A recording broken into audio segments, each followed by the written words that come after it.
In this newsreel, I'm covering George Santos, OPEC, UAW, GDP, and the housing market.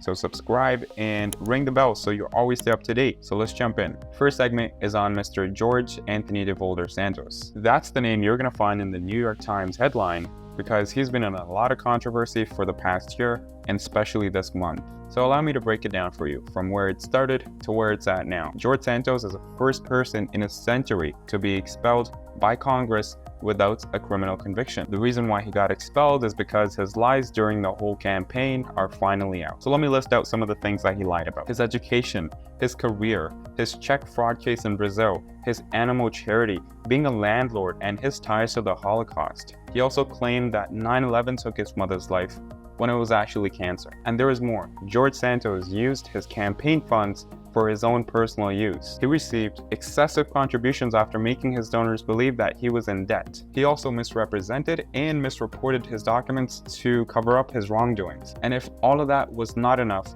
he has a sexual harassment allegation towards him, which is currently being investigated. Santos refuses to comply with the investigation and refuses to face the consequences. So that's the story for Santos. Let's move on to the next segment, right? So imagine you're being paid $18 an hour for working at a Honda factory. Now switch the companies. Instead of working for Honda, now you're working for Ford, Stellantis, or GM, anyone. Now for the same job and the same hours, you're going to be receiving $32 to $40 an hour and your benefits double. Sweet deal, right?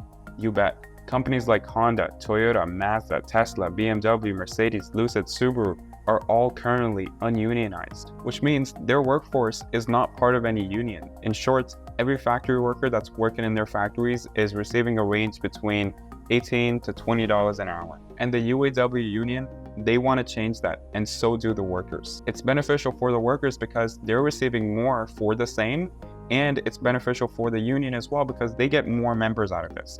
More members in a union, it means a stronger union. But here's the catch. Unionized workers is the last thing that those companies want. They want to be in control of their salaries. They want to be in control of their benefits. So what they're doing is they're voluntarily increasing their wages so they don't go ahead and join any unions and they stick with the company. Next segment is all about oil. So OPEC had a meeting in November 30 in which they announced oil production cuts. So that was 1 million barrels per day from Saudi Arabia and 500,000 from Russia. Now it's important to understand why would they cut production for oil. So these are their own words. It's a precautionary measure aimed at supporting the stability of the oil market. So let's break that down. First thing we need to understand is that OPEC, at the end of the day, wants to chase money. So what OPEC believes is that the demand for oil is actually decreasing. That's what they believe. So the last thing they want is to keep the production high when the demand drops. So fundamentally, if they keep producing oil, supply would rise, and demand is not rising like supply.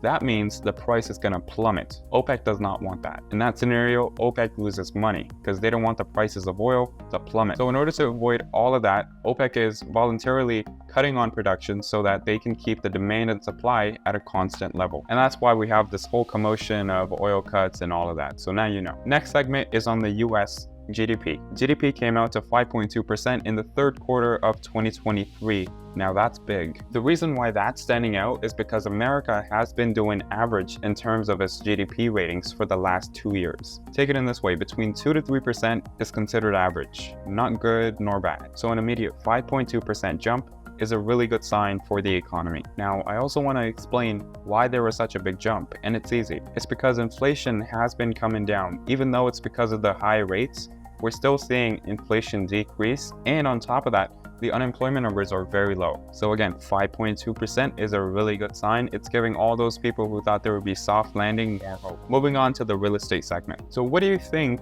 when I say real estate? Same old thing, way too expensive. No one wants to sell and it's unaffordable. Well, I'm here with good news. Now, these are the best performers for the month of November. Obviously, we got tech in number one, NVIDIA and all of that, but real estate is actually second. And at least in the year of 2023, that's not normal. Real estate has been on the move down for quite a while. So seeing real estate post 12% gains just shy of number one is a very good sign. Now again, why is a real estate on the move up? Simple answer, it's the Federal Reserve. They've been keeping the interest rates at a constant level, and Jerome Powell also hinted that there might be no more rate hikes. That itself gave the buyers more optimism, so they started to pour in their capital because, hey, no more rate increases, that's a good sign. Now to the last segment, again, my favorite one, the Moonshot Meter. Again, these are going to be facts unrelated to the news that I mentioned earlier. However, it's a Moonshot Meter, so it has a potential to go to the moon or stay where it's at. So let's start with the first one. BRICS, made up of countries that hate each other, are coming up with their own mutual currency that's going to be backed by gold. They're looking to dethrone the dollar. Comment down below if you think they can actually pull it off. Number 2, this is completely unrelated to finance, let alone news that I mentioned earlier. Dorothy Hoffner, a 104 years old lady, dies a week after skydiving. I'm happy she squeezed it in. That's a good way to go out. Number 3, this one's funny. Canadian prisoners asked to stay in prison rather than face the housing market. Fair enough. So that marks the end, guys. This was Newsreel. So I provide you weekly updates on what's happening on the global and financial stage. I hope you enjoyed this video. If you did, again, subscribe, like, and hit the notification bell so you always stay up to date. Thank you so much.